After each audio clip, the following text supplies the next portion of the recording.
Hello beautiful people. As a professional game designer, I wanted to talk to you guys today about something that is near and dear to my heart and something that I can actually offer some pretty insightful expertise on. This is going to be, before we get started, let's open up a window over here and let's talk today about games that have been ruined by greed. Now, spoiler alert, they're all mobile games. One of mobile games' key features is that they are meant to be sort of played casually, and a lot of them are free. Now, this sort of comes with a little bit of an unspoken bond between the consumer and the product. In mobile games that are free, there is a lot more focus on microtransactions, additional currency, that sort of stuff that can be purchased in-game to progress the gameplay. Now, it's not just mobile games that are spoiled by greed. You could make the argument for any recurring sport game, I would say, has been ruined by greed. A lot of the EA games, especially the Star Wars ones, now have a lot of online currency. Fortnite and most free games in general will have a lot of emphasis on cosmetic transactions. But today we're going to be talking about microtransaction. Oh my goodness, I took out there we go. About greed in mobile games. Number one. We've got three, okay? This is number one. This is probably the one that is most recent in my mind. I started playing this game a couple months ago. Clash Royale. Now, this game has been insane. This recent year, Jinxie started to play this game a lot, and it literally, like, I think the data said that it by a multiple of 5 increased the player base with his work, which is just insane. Also, the hubris of Supercell, the game design company behind it, in their most recent controversy was that they do like a rewind every year, and basically say, hey, this is the blah blah blah blah blah, we're doing this well, we're doing this bad, blah blah blah, and pat themselves on the back a lot of the time. Didn't mention Jinxie once, even though he single-handedly quintupled plus the player base. So there's also obviously some greed there, but the main problem with this one is that they are consistently at a really, really astonishing rate. They are power creeping a lot of the game. They are constantly releasing new characters that are stronger than the last, and it's basically, if this is going to be a common trait, if you don't have the new card, then you are at a disadvantage. Okay?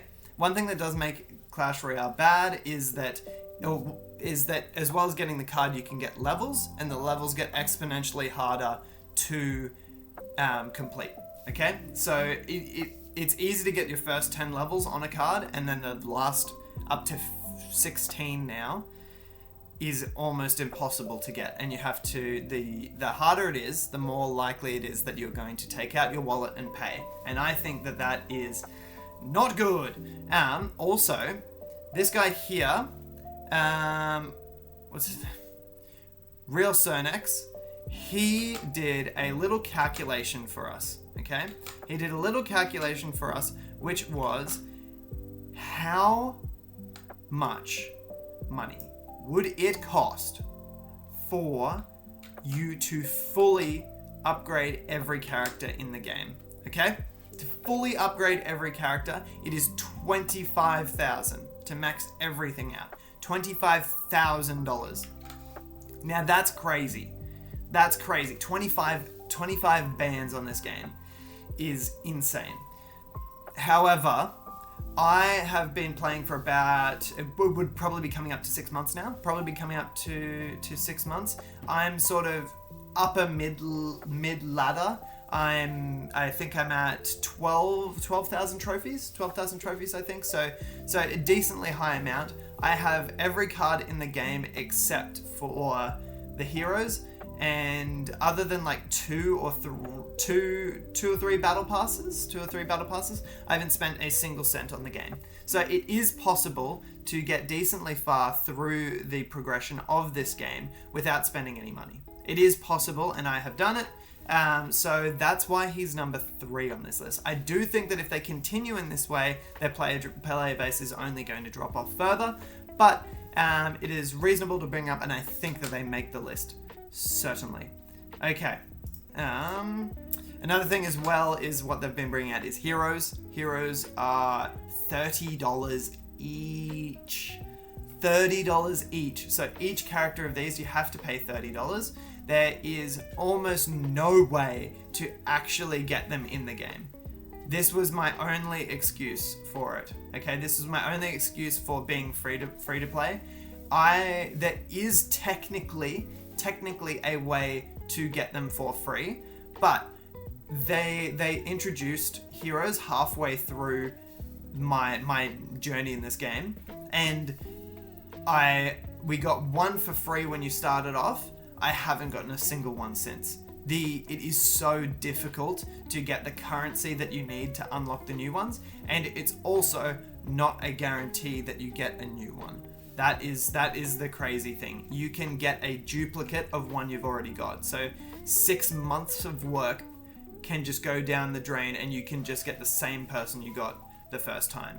It's ridiculous. This is where people, and you see this, the player base is starting to fall off, and if they keep releasing two new heroes every month, and if it keeps going this way, it's just going to be unplayable. It's going to be unplayable because a person who has $30 more than you will be able to just stomp you. To be fair as well, just to clarify, this is the maths back here. This is 25 USD, 25,000 USD. So if you're in Australia, which you probably are, it's a lot more than that. It's like, it would be closer to 50, I would say, probably a little bit less, probably 45,000. But yeah, ridiculous. Like literally a new car to max everything out. It's insane. Okay, moving on to number 2. Number 2 on this list, we have got Marvel Snap. Now this hurts. I loved this game so much. That I applied for a job to work at the studio before there was this problem that they had, where in the first year of development they were working under a publisher that was out of China, a Chinese publisher, and then the company the company that made this game was a subsidiary of a Chinese producing company, which is normal. Like that's fine. Almost all like game studios have partners overseas. However, they were saying that it was manufactured the game was manufactured in California, which is not entirely true if they're producers overseas. So they had to basically get a new producer in the US. It was a whole big deal, and I'm probably remembering it wrong. But basically, once they got new management, the game started to kind of fall apart. It started to fall apart. The cracks started to show. This game I played through a lot of my university, and I loved it. I loved it so much. It's a really, really fun game. The thing is that since they changed the production company, they really haven't changed the game much. What they have done is they have added a bunch of new characters that are way stronger than the old ones, and guess what? You gotta pay for them!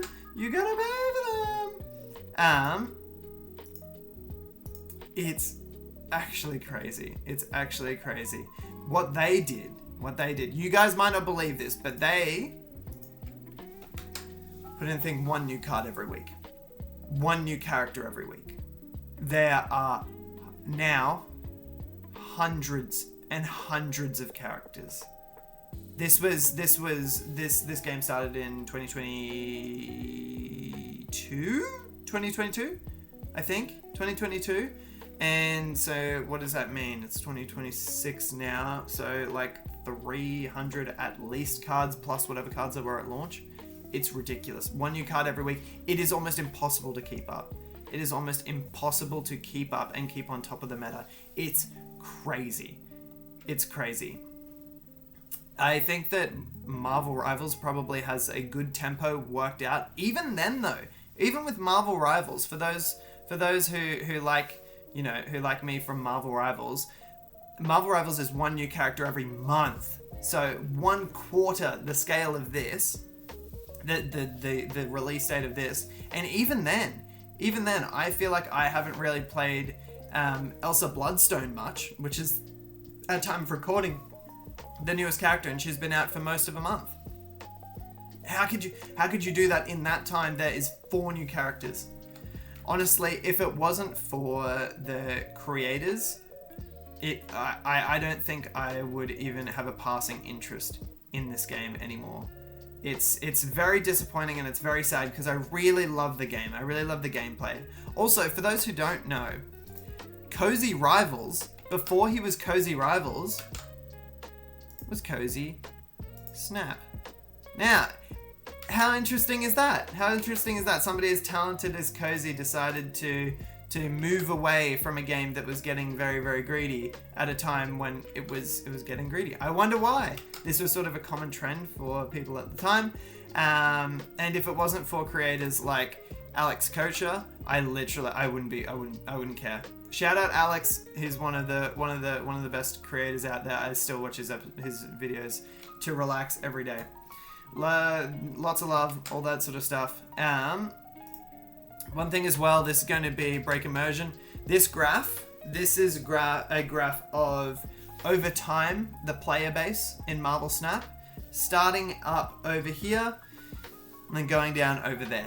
This is insane fall off. Like for a game of this long that has been doing weekly updates, this fall off is crazy. At our peak, to be fair, this data is based on the Steam sales. So on mobile, which is where a majority of the player base is, it is not this bad. We will have quite a few more, but it does sort of correlate. It should, in theory, correlate to the rate of fall off of the rest of the game, of the mobile versions of it as well. So over here we've got 2023 at the peak there. That is 18,000 players. 18,000 players at its highest point, and at its lowest point, its average daily players is now down to 3,000. 3,000 players each day, which is insane fall off. I am slightly more optimistic because recently they have announced a core systems upgrade, which is good because I've tried to play this game on stream and it is so unreliable. I have a very, very decent PC, and this mobile game is crashing constantly. I made a video game. I made a video game for my degree. With like a couple of my friends. It crashed less than this game that was making millions. It's ridiculous. The optimization team needs to lock in because it's very, very disappointing, especially when it is such a fast-paced game. Games in this take 3 minutes. 3 minutes from start to finish for a game, and if you are crashing 4 times a game, you are losing half of the time you have to plan. And if you're streaming it, it's really, really frustrating, and it's not a good look for your game. So I think that either you need to lock in Marvel Snap, or that trend is going to continue. Another thing that they have is card acquisition. Now, I know this is boring and technical, but you guys need to hear this because Marvel Snap needs to hear it. The only way to get new cards is to gamble. The only thing worse than paying $25,000 USD to get all the cards in the game is to spend $25,000 USD and not get any cards, not get all the cards in the game. It's ridiculous. Their greed knows no bounds. I know that it was like a ridiculous number before, how it was like 25,000 to unlock everything. That's a ridiculous number though. It's a ridiculous number because nobody is going to actually do that. Nobody's going to actually do that. What Marvel Snap is so greedy that very often, they will have packs like this in the shop. This is insulting. Packs like this. This is 100 USD, so probably 160, 180 AUD for one card. This is advertised in the shop, so they assume that people will be able to play this. 100 USD for a PNG, my brother. That is ridiculous, laughable. The worst thing as well is that card, it isn't, they have, okay. Quick breakdown. They have unique card arts, which is really cool. It's really cool to be able to advertise actual creators and artists that work on the game. That's awesome. Each character, so you can have different arts for Deadpool, you can have different arts for Iron Man. It's cool. It's very nice. This one is a collector variant. The collector, this unique art piece here. Look how nice it is. This costs $100. And you would think, okay, I kind of, if I was a real big The Collector fan, which I know we all are. We're all big Collector fans over here. That, if it was a cool art by an artist that I liked, you could maybe go, oh yeah, I could pay $100. I could pay $100 for that.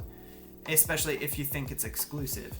What they did was after a certain amount of time, this is no longer exclusive. I could go into the game and for a little bit more money, like a little bit less money, like I think it's like $15, I can get that. I can get that card.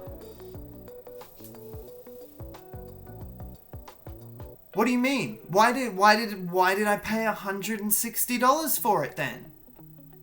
It doesn't make any sense. Thank God my little squishy brain didn't fall for anything like this. It's insulting.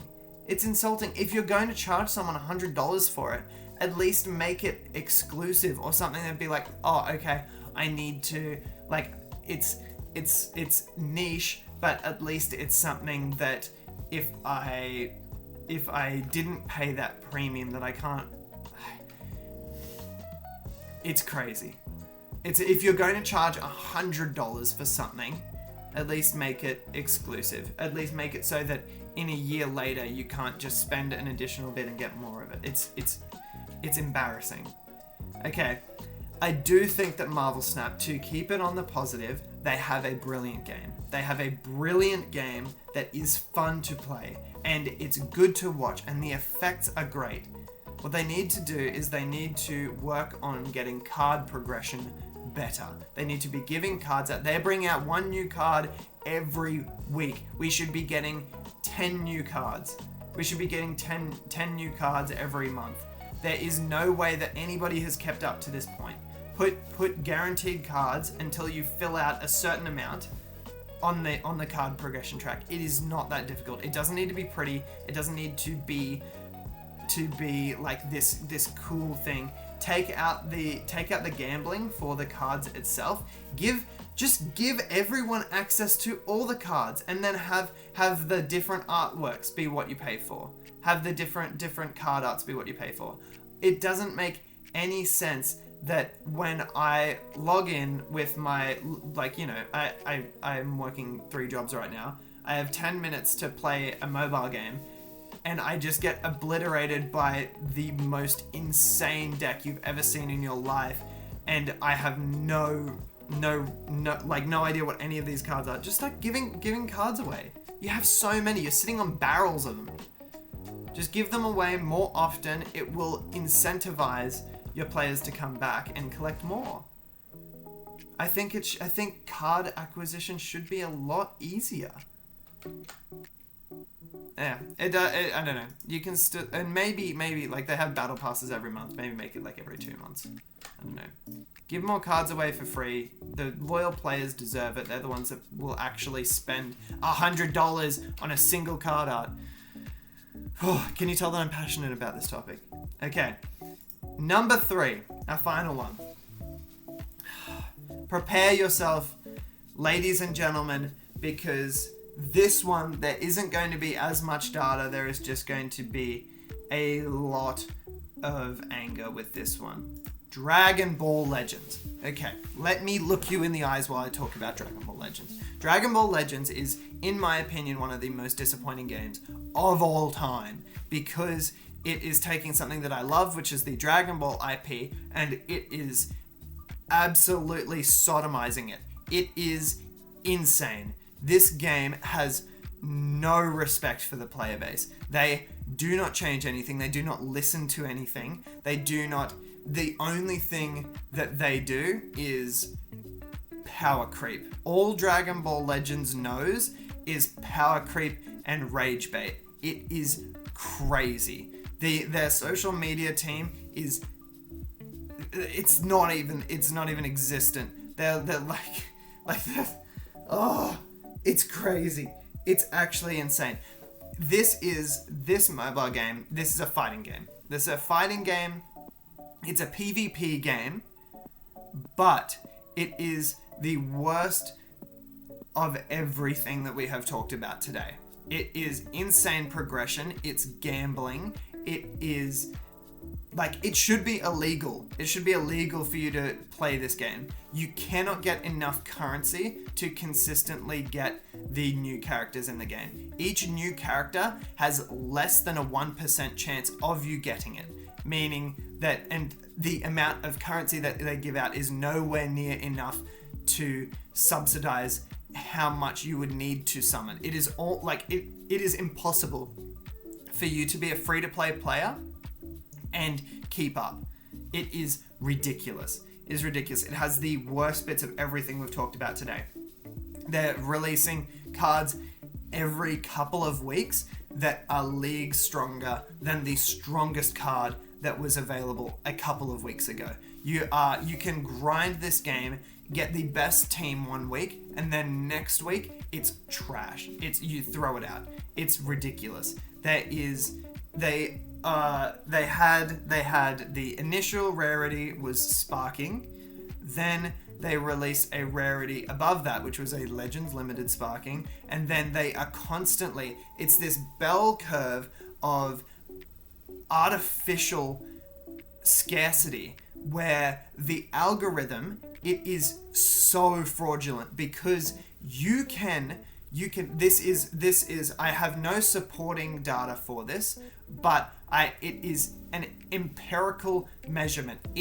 I know that this game registers how much you are willing to spend on it and adjusts the summon rates accordingly. I know it's illegal and I have no evidence to prove it, but one of my friends used to spend no money on this game and he used to consistently get some of the best characters in the game.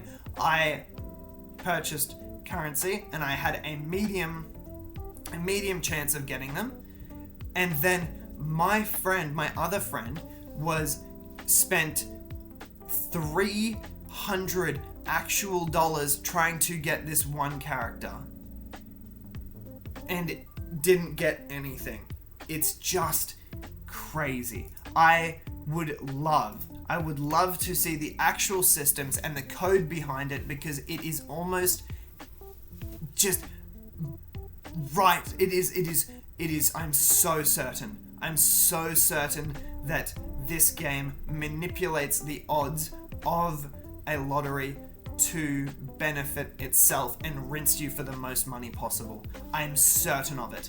I would actually want to get in a lawsuit with Bandai about this, because I'm certain that it is fraudulent.